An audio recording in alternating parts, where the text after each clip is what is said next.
Jujur aja, pernah gak sih kalian ngerasa hidup kalian nggak kemana-mana? Kayak semua orang di sekitar kalian udah melangkah jauh, sementara kalian masih bingung harus mulai dari mana. Rasanya pasti nyesek kan? Tapi tenang aja, anime ini nunjukin kalau perasaan itu nggak cuma kalian saja yang ngerasain. Sakura Soul.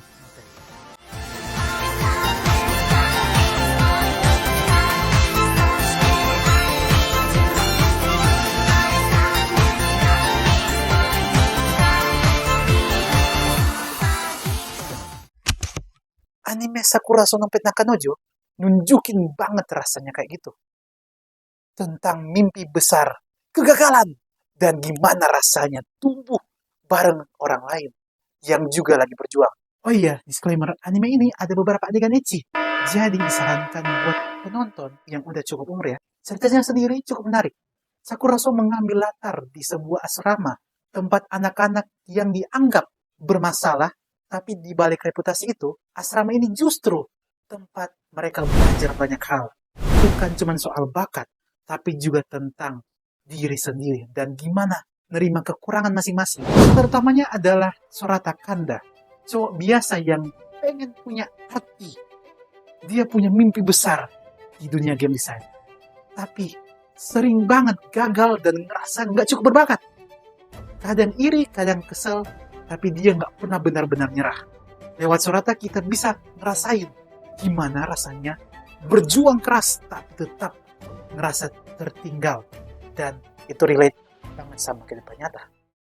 Nah, di sisi lain ada Mashiro Shina, si female lead dari anime ini. Mashiro itu jenius di bidang seni, tapi nggak ngerti cara hidup normal. Dia bisa bikin karya yang luar biasa, tapi nggak ngerti gimana caranya berinteraksi atau ungkapin perasaannya sendiri. Hubungan Mashiro dan Sorata bukan cuma soal cinta, tapi tentang dua orang yang saling belajar. Sorata belajar sabar dan memahami orang, sementara Mashiro belajar tentang perasaan dan koneksi sebagai manusia. Mereka berdua bikin penonton atau kita sadar kalau tumbuh itu nggak selalu harus sempurna. Kadang cuma soal ngerti dan nerima diri sendiri. Terus ada Nanami Aoyama, si second female lead yang punya perjuangan beda tapi sama kuatnya. Kalau Mashiro adalah tipe jenius yang dikasih bakat, Nanami itu kebalikannya. Tipe orang yang ngandelin kerja keras, dia realistis, mandiri, dan terus ngejar impian jadi seiyu, walaupun sering gagal. Nanami ini nunjukin sisi paling manusiawi dari semuanya. Kadang usaha keras nggak langsung berhasil, tapi itu bukan menjadi alasan buat dia untuk berhenti. Selain mereka bertiga, ada juga Misaki dan Jin yang ngasih warna lebih dewasa ke anime ini. Misaki ceria dan heboh, tapi sebenarnya takut banget ditinggalin. Jin kelihatan santai, tapi di balik itu dia punya banyak rasa bersalah dan kebingungan soal perasaan sendiri. Keduanya ngasih dinamika cinta yang lebih matang, tapi tetap hangat dan jujur. Dan satu lagi yang gak boleh kelewat, Ryonosuke Akasaka. Dia si programmer yang super introvert. Lebih nyaman berinteraksi lewat komputer dan asisten AI-nya daripada ngobrol langsung. Ryonosuke nunjukin kalau pintar aja nggak cukup kalau lo terus nutup diri. Perkembangannya pelan tapi kerasa. Dia belajar kerja bareng orang lain, mulai buka diri sedikit demi sedikit, dan sadar kalau minta bantuan itu bukan tanda kelemahan. Kehadirannya ini bikin tim Sakura Soul berasa lebih lengkap. Ada keseimbangan antara kesunyian, logika, dan emosi. Walaupun ini anime lama, animasi Sakura Soul masih sangat kelihatan bagus banget. Warna-warnanya lembut, pencahayaannya hangat, dan ekspresi karakternya kerasa hidup.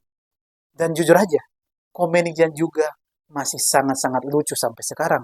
Setiap interaksi di asrama, momen absurdnya, dan lawakan-lawakan recehnya masih bikin ketawa. Padahal gua udah rewatch anime ini beberapa kali. Benar-benar anime yang gak bakal bikin kalian bosan. Bahkan buat di rewatch pun. Kalau dipikir-pikir, Sakura So gak nyoba buat jadi anime yang berat. Dia cuma nunjukin hal yang sederhana. Semua orang punya waktu dan jalannya masing-masing. Ada yang cepat, ada yang pelan, dan itu nggak jadi masalah. Menurut gua, anime ini real banget. Kadang lo gagal, kadang iri, kadang capek, tapi selama masih mau jalan dan punya orang yang ngedukung, itu udah cukup buat terus berjalan atau lanjut. Jadi, kalau kalian ngerasa gagal, ngerasa belum sampai kemana-mana, atau cuma butuh semangat dorongan kecil buat lanjut, coba deh nonton Sakura no Pet Nakanojo. Ceritanya ringan, tapi tetap nyentuh. Dan siapa tahu, setelah nonton, kalian juga ngerasa lebih tenang. Kalau kalian suka sama video ini, jangan lupa like, comment, dan share.